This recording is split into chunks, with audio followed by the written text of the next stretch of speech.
সম্মানিত সুপ্রিয় বন্ধুরা, আসসালামু আলাইকুম। আজকে আমরা যেই ক্লাসটা দেখতে চাচ্ছি, তো এই ক্লাসটা কিন্তু এই ডিজাইনটা আপনারা বিভিন্ন সময় বিভিন্ন প্রজেক্টে ওয়েবসাইটে কিন্তু আপনারা দেখে থাকবেন। তো সেগুলো কিন্তু আসলে জাভাস্ক্রিপ্ট দিয়ে করা হয়, কিন্তু আজকে আমরা এই বিষয়টা কিভাবে সিএসএস এর মাধ্যমে করা যায় সেই বিষয়টা কিন্তু আজকের ভিডিওতে আমরা দেখব। এখানে লক্ষ্য করুন যে স্ট্রাকচারটা করা হয়েছে কিভাবে। আমরা একটা কন্টেইনারের মধ্যে দুইটা সেকশন নিব। একটা হচ্ছে এই যে আমি একজন, এতটুকুর জন্য এটা হচ্ছে একটা সেকশন। আর পাশাপাশি যে অ্যানিমেশন হচ্ছে, হ্যাঁ, এই টেক্সট গুলোর জন্য আরো একটা সেকশন। আচ্ছা, কথা বলার চাইতে আমরা এখন সরাসরি চলে যাব ভিএস কোডে। তবে এতটুকু শুধু মাথায় রাখুন যে এটা হচ্ছে একটা সেকশন, এটা হচ্ছে আরেকটা সেকশন। মানে একটা হচ্ছে অ্যানিমেশন হবে, আরেকটা অ্যানিমেশন হবে না। তো এই বিষয়টা মাথায় রাখতে হবে। ওকে, এখন আমরা বডির মধ্যে লক্ষ্য করুন, বডির মধ্যে একটা কন্টেইনার নেই, কন্টেইনার। ওকে, এই কন্টেইনারের মধ্যে আমরা দুইটা সেকশন নিব, একটা হচ্ছে সিম্পল টেক্সট, আরেকটা হচ্ছে অ্যানিমেশনের জন্য। তাহলে সিম্পল টেক্সটের জন্য আমরা এভাবে সিম্পল, হ্যাঁ, টেক্সট, এই ক্লাস নেমটা নিলাম সিম্পল টেক্সট। এর মধ্যে কি থাকবে? আমি একজন, জাস্ট এই লেখাটা থাকবে। তাহলে আমি একজন, এই টেক্সটটা আমরা উল্লেখ করলাম। এই যে বিষয়টা চলে আসছে, এটা কিভাবে আসছে? এটা হচ্ছে আমাদের লাইভ সার্ভার। আমি কিছু কোড কিন্তু এখানে ডিফল্ট ভাবে লিখে রেখেছি, যে margin 0, padding 0, box sizing, border box, font ফ্যামিলিটা উল্লেখ করেছি হিন্দ শিলিগুড়ি। আর বডির মধ্যে বলেছি তোমার হাইট থাকবে, মানে মিনিমাম হাইট 100 ভিউ হাইট। এটা যদি শুধু হাইট দেই তাহলেও হবে, কোনো সমস্যা নেই। হ্যাঁ, শুধু হাইট।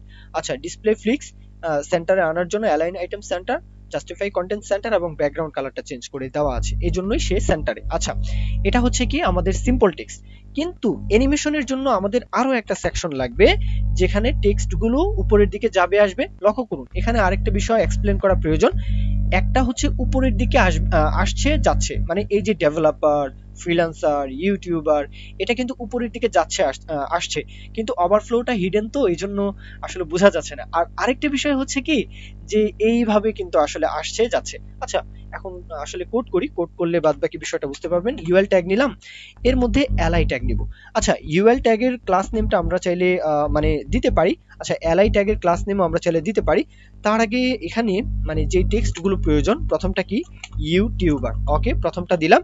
পরেরটা হচ্ছে ডিজাইনার, ডেভেলপার, ফ্রিল্যান্সার। ওকে, তাহলে আমরা ক্লাস নেম কিন্তু আসলে নিতে পারি, কেননা ক্লাস নেম নিয়ে রাখলে তাহলে পরবর্তীতে ডিজাইন করতে আমাদের সুবিধা হবে।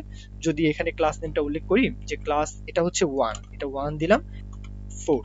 আচ্ছা, আমাদের কিন্তু ডিজাইন স্ট্রাকচারের কাজটা শেষ। তারপরে ইউএল ট্যাগকে কিন্তু আমরা চাইলে বলবো, এটা যেহেতু অ্যানিমেশন টেক্সট, এটা হচ্ছে সিম্পল টেক্সট, এটা হচ্ছে অ্যানিমেশন, হ্যাঁ, টেক্সট। আমরা এই ক্লাস নেমটা আসলে যুক্ত করে নিলাম যাতে ডিজাইন করতে সুবিধা হয়। তাহলে স্ট্রাকচারের যে বিষয়টা আমি ধরে ধরে স্ট্রাকচারটা করলাম, আশা করি আপনাদের এই বিষয়টা বুঝতে কোনো সমস্যা নেই। মানে এই কন্টেইনারের মধ্যে দুইটা সেকশন, একটা হচ্ছে সিম্পল টেক্সট, এই যে আমি একজন, আর একটা হচ্ছে অ্যানিমেশন টেক্সট। ওকে, আচ্ছা, এখন আমরা ধীরে ধীরে এটাকে ডিজাইন করব। প্রথমেই একদম চিন্তার কারণে, একদম ইজি কোড, একদম ইজি, জাস্ট একটু মাথা ঠান্ডা রাখতে হবে। প্রথমে চিন্তা করুন, এখানে দুইটা কন্টেইনার, হ্যাঁ, একটা হচ্ছে আমি একজন, একটা হচ্ছে এই সেকশন, এই সেকশনগুলো আর কি। দুই সেকশনকে আমরা এক সারিতে আনতে চাই, চাই কিনা? অবশ্যই। তাহলে কন্টেইনারকে ধরি। তাহলে এখানে এই যে কন্টেইনার, এর মধ্যে আমরা ডিসপ্লে ফ্লিক্স উল্লেখ করলে তো এক সারিতে চলে আসবে, তাই না? একদম সহজ। প্রথমে কি বলি? ডিসপ্লে থাকো তোমার ফ্লিক্স বক্স। তাহলে এটা কিন্তু এক সারিতে চলে আসার কথা, দেখতে পাচ্ছেন। এখন আমরা সিম্পল টেক্সটের যে ফন্ট সাইজ, ফন্ট ওয়েট, এগুলো বাড়িয়ে দিব। তাহলে এই যে সিম্পল টেক্সট, এই ক্লাস নেম কপি, এখানে এসে আমরা এই সিম্পল টেক্সটের উল্লেখ করে বলতে পারি যে তোমার কালার আগে পরিবর্তন করে দিই। প্রথমে এই কালারটা পরিবর্তন করে দিলে দেখতে সুন্দর লাগবে, বুঝতে পারবো যে আমরা কি করছি। তাহলে কালারটা চেঞ্জ করে দিলাম। ওকে, এখন ফন্ট সাইজটা বলে দিই, ফন্ট সাইজ 60 পিক্সেল বলে দিলাম। এখন বড় হয়ে গেছে, তাই না? আচ্ছা, ফন্ট ওয়েটটা বাড়িয়ে দিতে পারি। ফন্ট ওয়েট কত বলবো? 600 বলি। আচ্ছা, চলে আসলো। এখন এখানে ফন্ট ওয়েট বললাম, টপ থেকে চাই যে 0 থাকবে, হ্যাঁ, টপ থেকে 0। পজিশন বলতে পারতাম, সমস্যা নেই। আচ্ছা, এখানে আসলে টপ 0 না বলে আমরা জাস্ট এখানে বলে দিই মার্জিন থাকো রাইট থেকে, তাহলেই হবে মার্জিন রাইট 20 পিক্সেল। ওকে, এটা থাকলো, এখান থেকে স্পেস থাকবে। আচ্ছা, সমস্যা নেই। এখন আমরা এলআই সেকশনগুলোকে ধরে প্রত্যেকটা এলআই সেকশনগুলোকে কাজ করি। এলআই সেকশনগুলো কোনগুলো? এই যে এটা, তাই না? এই সেকশনগুলো। তাহলে প্রত্যেকটার জন্যই যদি আসলে ডিজাইন করতে চাই, একটা ক্লাস নেমকে ধরলেই প্রত্যেকটার জন্যই কিন্তু অ্যাপ্লাই হয়ে যাবে। এলআই সেকশনকে ধরলাম, বলবো যে তোমাদের পজিশন থাকবে কি? রিলেটিভ, তাই না? আচ্ছা, কারণ আমরা শুরুর ক্লাস করব, এই জন্য লিস্ট স্টাইল থাকবে নান, আমরা লিস্ট স্টাইল চাই না। এই বিষয়গুলো আশা করবো আপনারা সকলেই বুঝতেই পারছেন যে কি করছি। ফন্ট সাইজটা চাইলে বাড়িয়ে দিতে পারি, যেমন যদি কালারটা আগে পরিবর্তন করি তাহলে কালার যে কোনো কালার নিলেই হবে না, এখানে যে কালারটা লিখতে চাচ্ছি আমি একটু ঘুরিয়ে দিব, যেমন একটু এইদিকে থাকবে, হ্যাঁ আচ্ছা থাকলো, এই ডিজাইনটা চলে আসলো, তাই না? এখন যদি আমরা ফন্ট সাইজ বাড়িয়ে দিই, এগুলো তো করতেই পারবো, যেমন ফন্ট সাইজ কত বলবো, আগেরটাতে যা বলেছি এখানে তাই বলবো, 60 পিক্সেল, আচ্ছা দিলাম। ফন্ট ওয়েটটা কি বাড়িয়ে দিতে পারি? অবশ্যই, ফন্ট ওয়েট 600, আচ্ছা থাকলো। এই ডিজাইনটা আর এই ডিজাইনটা সেম, তাই না? আচ্ছা, যদি লাগে পরবর্তীতে ব্যবহার করবো। আচ্ছা, এখন ফন্ট ওয়েটটা বললাম 600। এখন আমরা এখানে, হ্যাঁ, এটার যে পজিশন বলে দিয়েছি রিলেটিভ, সুতরাং টপ থেকে চাই তুমি সবসময় 0 থাকো, টপ থেকে 0ই। অ্যানিমেশনটা উল্লেখ করতে পারি, যদি এখানে অ্যানিমেশন, এটা কি হবে, এটা উপরের দিকে যাবে আসবে, লক্ষ্য করুন এটা কি হবে, এটা উপরের দিকে চলে যাবে, ওভারফ্লো হিডেন এটা আসবে, মানে ডিজাইনটা আসবে। আবার ডিজাইনটা উপরের দিকে চলে যাবে, হ্যাঁ, ওভারফ্লোটা হিডেন, ডেভেলপার আসবে, ডেভেলপারটা উপরের দিকে চলে যাবে, ফ্রিল্যান্সার আসবে, হ্যাঁ, এই তিনটাই ওভারফ্লো হিডেন। কথাটা বুঝতে পেরেছেন কিনা? মানে এটা উপরের দিকে যাবে, ডিজাইনেরটা এখানে চলে আসবে, ডিজাইনার যখন এখানে আসবে, উপরেরটা যখন ওভারফ্লো থাকবে, তখন তো এগুলো দেখা যাবে না, এটাও দেখা যাবে না, এগুলো কোনো কিছুই দেখা যাবে না, জাস্ট এই মানে এখানে যে টেক্সট গুলো থাকবে, টেক্সটটা থাকবে আর কি, সেই বিষয়টাই দেখা যাবে। বুঝতে পেরেছেন কিনা জানি না, মানে ইউটিউবারটা এটা উপরের দিকে যাবে এক স্টেপে, পরের স্টেপে ডিজাইনারটা উপরের দিকে যাবে, এখান থেকেও হিডেন, এখান থেকেও হিডেন, আমরা ওভারফ্লোটা হিডেন রাখবো। আশা করি কথাটা বুঝতে পেরেছেন। এখন কিভাবে লিখতে পারি সেই বিষয়টা দেখতে হবে।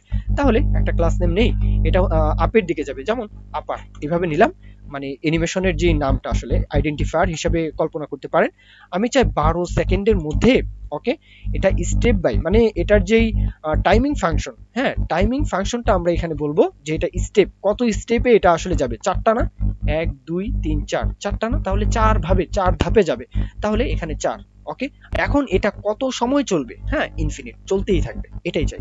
আশা করি এই যে টেক্সটটা আপনারা বুঝতে পেরেছেন। তারপরেও আবার বলি, অ্যানিমেশনের নামটা দিয়েছি, ওকে, কত সেকেন্ড পর পর এটা আসবে, মানে কত সেকেন্ড ডিউরেশন থাকবে আর কি, কত সেকেন্ডের মধ্যে হবে আর এই বিষয়টা, এটা আমরা 12 সেকেন্ড এটা রাখলাম। আচ্ছা, এটা এখন এই 12 সেকেন্ডের মধ্যে কিভাবে টাইমিং ফাংশনটা কিভাবে সে বলবো যে অ্যাপ্লাই করবে, সেটা হচ্ছে স্টেপ, কয় স্টেপে যাবে, 4 স্টেপে, কেননা এটা হচ্ছে 1 2 3 4, চারটা স্টেপে সে তার এই যে স্থানটা সেটা পরিবর্তন করবে।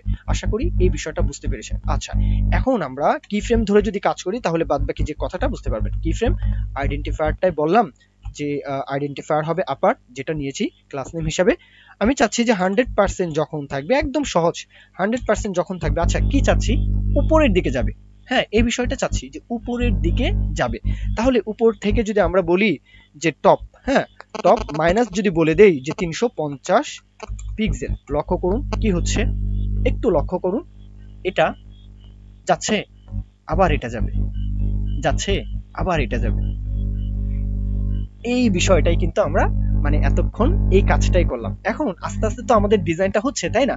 তো আশা করি এই যে ডিজাইনটা, এই ডিজাইনটা আপনারা ভালো মতোই বুঝতে পেরেছেন। আমরা এখানে যা করেছি আমি এক্সপ্লেন করেছি, এখন আর সময় নষ্ট করার কোনো মানে হয় না। আপনারা চাইলে ভিডিওটা পজ করে অথবা রিপ্লে আবার দেখতে পারেন। আচ্ছা, এখন আমরা এই যে ইউএল সেকশনটা ছিল, তাই না, ইউএল সেকশনের যেই ক্লাস নেমটা কি নিয়েছিলাম, এখানে তো ক্লাস নেম নেইনি আমরা, এই যে অ্যানিমেশন টেক্সট, ওকে, এটাকে কিন্তু আমাদের ক্লাস নেমের মধ্যেই উল্লেখ করা দরকার, ওকে। এখন এই যে ক্লাস নেম অথবা ইউএল ট্যাগকে ধরেও আমরা কাজটা করতে পারতাম, এটাকে আমরা চাচ্ছি, এটা তো উপরের দিকে যাচ্ছে আসছে সমস্যা নেই, হ্যাঁ, কিন্তু আমরা এটার লাইন হাইট বলে দিব, হাইট বলে দিব, প্যাডিং একটু যদি বলে দেই সেটা দিব, সমস্যা নেই, কিন্তু ওভারফ্লোটা হিডেন রাখবো। এই যে বিষয়টা এখানে উপরের দিকে যাচ্ছে আবার নিচের দিকে আসছে, এটা আমরা চাই না, মানে আমরা চাই এখানে জাস্ট একটা টেক্সট থাকবে, ওকে। তাহলে এই সেকশনকে ধরে এটা হচ্ছে প্যারেন্ট, তাই না, প্যারেন্টকে ধরেই তো বলে দিতে হবে যে তোমার চাইল্ডের মধ্যে এতটুকু তুমি ওভারফ্লোটা হিডেন রাখো, এই বিষয়টা তো আমাদের মানে প্যারেন্টকে ধরে বলতে হবে। তাহলে প্রথমে হাইটটা বলে দেই যে 90 পিক্সেলের মধ্যে তোমার লাইন হাইটটাও করে নাও, লাইন হাইট 90 পিক্সেল করে নাও, আচ্ছা তা থাকলো। এখন যদি একটু প্যাডিং বলে দেই, লেফট থেকে একটু প্যাডিং চাই, তাহলে প্যাডিং লেফট এভাবে বলে দিতে পারি, padding left 2 pixel 1 pixel, 2 pixel দিয়ে দেখি কেমন লাগে, 2 পিক্সেল মনে হয় ঠিকঠাক আছে। আচ্ছা, এখন যদি বলে দেই যে ওভারফ্লোটা হিডেন থাকো, তাহলে লক্ষ্য করুন ওভারফ্লো কি হচ্ছে, হিডেন, কিন্তু একটু পর পর সে চেঞ্জ হচ্ছে, ডিজাইনার, হ্যাঁ, এখন ডেভেলপার, এখন মনে হয় ফ্রিল্যান্সার, ওকে, এই বিষয়টা কিন্তু একটু পর পর চেঞ্জ হচ্ছে, তাই না, মজার না? আচ্ছা বুঝলাম। কিন্তু এখন কথা হচ্ছে যে প্রত্যেকটা সেকশনের মাঝে যেন এই যে মানে টাইপিং এর মতো যেন এদিকে যায় একবার এদিকে আসে একবার, এই বিষয়টা কিভাবে দিব? এখন লক্ষ্য করুন, আমরা এলআই কে আফটার দিয়ে ধরতে পারি। হ্যাঁ, মানে প্রত্যেকটা এলআই কে ধরবো, তাহলে কোলন দিয়ে আফটার দিয়ে ধরি। হ্যাঁ, আফটার, আচ্ছা ধরলাম। এখন এটার কন্টেন্ট কি চাই? চাই না, আপাতত কন্টেন্ট কি এমটি, আচ্ছা থাকলো। পজিশন চাই, অবশ্যই পজিশন কি থাকবে তাহলে অ্যাবসলিউট, আচ্ছা থাকলো। আমরা চাই এটা প্যারেন্ট অনুযায়ী, প্যারেন্ট কে এলআই নিজেই তার প্যারেন্ট, আফটার হচ্ছে এলআই নিজেই তার আফটারের প্যারেন্ট, তাহলে আমরা চাই প্যারেন্ট অনুযায়ী 100% এটার হাইট থাকবে, উইথ তাই থাকবে 100% উইথ, আচ্ছা থাকলো, সমস্যা নেই। এখন আমরা চাচ্ছি বর্ডার থাকবে লেফট থেকে 2 পিক্সেল, লেফট থেকে 2 পিক্সেল একটা বর্ডার দিব। তাহলে যদি বলি যে বর্ডার, ওকে, বর্ডার 2 পিক্সেল সলিড, যে কোনো কালার নিলেই হবে না, আমরা চাচ্ছি এই কালারটাই দেওয়ার জন্য, তাহলে এই কালারটাই দিয়ে দিলাম। এখন রাইটের দিকে চলে আসছে, কিন্তু আমরা চাই লেফটের দিকে, তাহলে এখানে যদি জাস্ট বলে দিবেন লেফট 0, তাহলে লেফটের দিকে চলে আসলো, তাই না? একদমই সহজ। এখন এই আফটারের মধ্যে আমরা অ্যানিমেশনটা যুক্ত করতে পারি, তাহলে অ্যানিমেশন, হ্যাঁ আমরা এখানে অ্যানিমেশনের নামটা দিতে পারি টাইপিং, আচ্ছা দিলাম টাইপিং। এখন ডিউরেশনটা বলতে পারি 3 সেকেন্ড, স্টেপ বলতে হবে। এখন লক্ষ্য করুন, এই স্টেপটা গুনে গুনে দিতে হবে, যেহেতু স্টেপ মানে টাইমিং ফাংশনটা আমরা কিভাবে ব্যবহার করতে চাই, 1 2 1 2, আচ্ছা এভাবে গুনলে মনে হয় হবে না, এখানে গুনি 1 2 3 4 5 6 7 8 9 10, এভাবে, মানে এখানে সর্বোচ্চ যেই মানে ওয়ার্ড সেটা মানে অক্ষর সেটা হচ্ছে 10, তাহলে আমরা এখানে 10 স্টেপে এটা চাচ্ছি, তাহলে 10 এখানে বলে দিলাম। কতক্ষণ চলবে আর কি, এটা ইনফিনিট চাই। আচ্ছা এখানে লক্ষ্য করুন, এই যে বর্ডারটা, এখানে কিন্তু আমরা বর্ডার চাচ্ছিলাম যে বর্ডার থাকবে লেফট থেকে, এই জন্যই কিন্তু এই বিষয়টা চলে আসছে। আমরা এখানে জাস্ট বর্ডার লেফট চাই এটাই বলে দিলাম, তাহলে বর্ডারটা কি হচ্ছে লেফট থেকে চলে আসছে। আচ্ছা এখন আমরা অ্যানিমেশনের যে ব্যবহারটা সেটা দেখব, তাহলে কি ফ্রেম ধরে বলতে হবে, কি ফ্রেম আইডেন্টিফায়ারটা বলে দেই, হ্যাঁ টাইপিং হবে, তাহলে টাইপিং উল্লেখ করে দিলাম। এখন আমরা কন্ট্রোলটা দেখব, তাহলে 40% আমি চাচ্ছি যে 40% এবং 60% এর ক্ষেত্রে জাস্ট এই কন্ট্রোলটা চাই, তাহলে 40% এবং 50% যখন থাকবা, লক্ষ্য করুন লেফট থেকে 100% চাচ্ছি, হ্যাঁ লক্ষ্য করুন লেফট থেকে 100%, এই কোডটা যদি বলে দেই, তাহলে এখানে কি হচ্ছে এই দিকে আসছে যাচ্ছে, আসছে যাচ্ছে। আচ্ছা এখন কিন্তু এই যে ডিজাইনটা এইভাবে যাচ্ছে আসছে কোনো সমস্যা নেই, কিন্তু আমরা চাই এটার যে ব্যাকগ্রাউন্ড কালারটা কার, আফটারের, এই আফটারের ব্যাকগ্রাউন্ড কালারটাও যেন তার সাথে সাথে এই দিকে যায় আসে। মানে এখানে কিন্তু তার ব্যাকগ্রাউন্ড কোনো কালার নেই, আফটারের কিন্তু ব্যাকগ্রাউন্ড কালারটা আমরা এখানে বলিনি। এখন যদি আমরা জাস্ট এখানে বলি যে বিজি কালার, তোমার ব্যাকগ্রাউন্ড কালারটা বডির কালার অনুযায়ী হও, যদি এই কালারটা উল্লেখ করে দিই, কি হচ্ছে, হ্যাঁ যদি কালারটা চেঞ্জ করে দেন তাহলে বুঝতে পারবেন যে এখানে ঘটনাটা কি ঘটছে।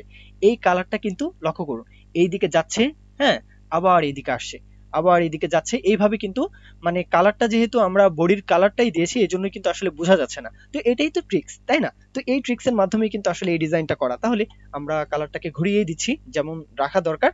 এখন লক্ষ্য করুন এই যে ডিজাইনটা, হ্যাঁ প্রত্যেকটার কিন্তু আমরা চাইলে টপ থেকে একটু মাইনাস করে রাখতে পারি, যাতে একটু উপরের দিকে থাকে। এই যে ফ্রিল্যান্সারটা এক সারিতে আসেনি, মনে হয় একটু 2-1 পিক্সেল নিচের দিকে, তাহলে এটাকে বলার জন্যই কিন্তু আমরা ক্লাস নেম গুলো নিয়েছি। যেমন আমরা যদি বলি যে 1 মার্জিন টপ 3 পিক্সেল, তাহলে মার্জিন টপ 3 পিক্সেল একটু নিচের দিকে নামিয়ে দেওয়ার জন্য। এখন কিন্তু ঠিক আছে, লক্ষ্য করুন এক সারিতে।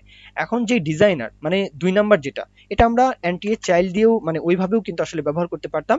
আমরা চাই যে 2, এই 2টা কি থাকবে, যে মার্জিন টপ থেকে মাইনাস থাকবে, তাহলে মার্জিন টপ আমরা বলতে পারি -2 পিক্সেল। হ্যাঁ দিয়ে দেখি, আপনারা এইভাবে মিলিয়ে নিবেন, মিলিয়ে নিলেই হবে। হ্যাঁ এই 2 নাম্বারটা এটাও কিন্তু হয়েছে। এখন চাচ্ছি যে 3 নাম্বার যেটা, হ্যাঁ এইভাবে একটু দেখতে হবে। হ্যাঁ এটা চাচ্ছি যে মার্জিন সেটাই, হ্যাঁ এটা 3 পিক্সেল থাকবে, মার্জিন টপ -3 পিক্সেল থাকবে। লক্ষ্য করুন ইউটিউবার আসলো, হ্যাঁ দ্বিতীয়টাও ঠিকঠাক আছে ডিজাইনার, তৃতীয়টাও এখন ঠিকঠাক, ওকে। এখন 4 নাম্বার যেটা মার্জিন টপ -3 পিক্সেল। আচ্ছা আশা করি এই যে ডিজাইনটা, এই যে বিষয়টা আপনারা বুঝতে পেরেছেন, একটু ট্রিকি ছিল, তারপরেও আশা করব যে কোডটা বুঝতে আপনাদের অসুবিধা হয়নি, তবে এক চান্সে এই কোডটা আপনারা করতে পারবেন না, এটাই স্বাভাবিক। যারা বিগিনার রয়েছেন এটা বুঝতে হলে ভিডিওটা আরো 2-1 বার দেখবেন। আশা করি আমি যেভাবে এক্সপ্লেন করেছি আপনাদের বোঝার কথা, তারপরেও 2-1 বার দেখলে কনসেপ্টটা একদম ক্লিয়ার হয়ে যাবে। আমি আরেকবার যদি এক্সপ্লেন করি, এখানে আবার কথাটা বলতে হয়, আমি আবার বলছি যে যে প্রথমে দুইটা সেকশন নিয়েছি, একটা হচ্ছে সিম্পল আরেকটা হচ্ছে অ্যানিমেশনের জন্য। আচ্ছা তাও গেল, এখন আমরা সিম্পল যে টেক্সটটা এটাকে ডিজাইন করলাম, হ্যাঁ করলাম। তারপরে আমরা এলআই যে সেকশনটা মানে প্রত্যেকটার জন্য অ্যানিমেশন যাদের হবে আর কি, প্রত্যেকটাকেই পজিশন রিলেটিভ দিয়ে লিস্ট স্টাইল নান করে দিয়ে কালার দিয়ে দিলাম। হ্যাঁ মানে এই যে ডিজাইনটা মানে সিম্পল টেক্সটের যে ডিজাইনটা এই ডিজাইনটাকেই রাখার চেষ্টা করলাম। আচ্ছা দিলাম। তারপরে অ্যানিমেশন বললাম যে তুমি উপরের দিকে চলে যাবা। হ্যাঁ তুমি একটার পর একটা, মানে এখানে তো চারটা মানে টেক্সট তাই না, তাহলে তুমি একটার পর একটা উপরের দিকে চলে যাবা। সে তাই হচ্ছে স্টেপ 4 স্টেপে কিন্তু সে উপরের দিকে চলে যাচ্ছে। আচ্ছা তাও বুঝলাম। আর এখানে কি ফ্রেমের মধ্যে বলে দিয়েছি যে উপরের দিকে তুমি 350 পিক্সেল মাইনাস হয়ে যাবে টপের থেকে, তাহলে কিন্তু সে একটার পর একটা মানে ঘুরে ফিরে এই স্থানে কিন্তু একটা যাচ্ছে আবার আরেকটা আসছে, একটা যাচ্ছে আরেকটা আসছে, এভাবে কিন্তু তার জায়গাটা দখল করছে। আচ্ছা তাও বুঝলাম। তারপরে অ্যানিমেশন টেক্সট কে ইউএল সেকশনটা মানে এই সেকশন এলআই সেকশনের যে প্যারেন্ট, এই প্যারেন্টকে বলে দিলাম তোমার হাইট থাকবে 90 পিক্সেল, মানে এইটুকু তোমার হাইট থাকবে। হ্যাঁ এখানে যদি ব্যাকগ্রাউন্ড কালার দিই তাহলে বুঝতে পারবেন। আচ্ছা যাই হোক, এখানে ব্যাকগ্রাউন্ড কালারটা দেই, বিজি কালার দিয়ে দেখি এটার কি অবস্থা। এই যে বিষয়টা, এটার হাইট বলে দিয়েছি 90 পিক্সেল, তারপর লাইন হাইট বলে দিলাম 90 পিক্সেল। ওকে, মানে এতটুকুই হচ্ছে তার সীমা। হ্যাঁ তারপরে বলে দিলাম প্যাডিং হাউ, মানে লেফট থেকে একটু প্যাডিং বলে দিয়েছি 2 পিক্সেল। আচ্ছা থাকলো। ওভারফ্লোটা হিডেন রেখেছি, এই ওভারফ্লোটা যদি হিডেন না রাখি তাহলে পুরো সেকশনটাই দেখা যাবে, চারটা সেকশন না চারটাই দেখা যাবে। এই জন্য চারটা তো আমরা দেখাতে চাই না, আমরা চাই একটা থাকবে। তাহলে যেহেতু লাইন হাইট বলে দিয়েছি, এটার একটা সীমা দিয়েছি, আমি চাই সীমার বাইরে তুমি আর দেখা মানে দেখিও না। তো এই বিষয়টা যদি বন্ধ করতে চাই ওভারফ্লোটা হিডেন। তো আশা করি এই বিষয়টা বুঝতে পেরেছেন। এখন আসি আফটারের যে বিষয়টা, আমরা এলআই কে বলেছি শুধু এইভাবে থাকলেই তো হবে না, তুমি এইভাবে এইভাবে মানে এখন যেভাবে ডিজাইনটা হচ্ছে আর কি, তো এইভাবে যাবে এইভাবে আসবে। হ্যাঁ তাহলে এলআই কে ধরে আমরা এটার ডিজাইনটা করেছি, ব্যাকগ্রাউন্ড কালারটা দিয়েছি, সে কি হচ্ছে এইদিকে একবার যাচ্ছে আবার এইদিকে আসছে, সেটার জন্য আমরা এখানে অ্যানিমেশনটা বলে দিয়েছি টাইপিং। হ্যাঁ 3 সেকেন্ড স্টেপ। এই ছিল আজকের মতো এই ক্লাসটি। তো এই বিষয়টা কিন্তু জাভাস্ক্রিপ্ট দিয়ে খুব ইজিলি করা যায়, জাভাস্ক্রিপ্ট দিয়ে তো আরো কত কিছুই তো করা যায়, তবে সিএসএস দিয়ে বিষয়টা ছিল একটু ট্রিকি। তো যাই হোক, ভিডিওটা এখানেই শেষ করছি। যদি ভালো লাগে লাইক কমেন্ট শেয়ার করতে ভুলবেন না, চ্যানেলটি সাবস্ক্রাইব করে রাখতে ভুলবেন না। এই পর্যন্তই, সকলেই ভালো থাকবেন। আল্লাহ হাফিজ, আসসালামু আলাইকুম।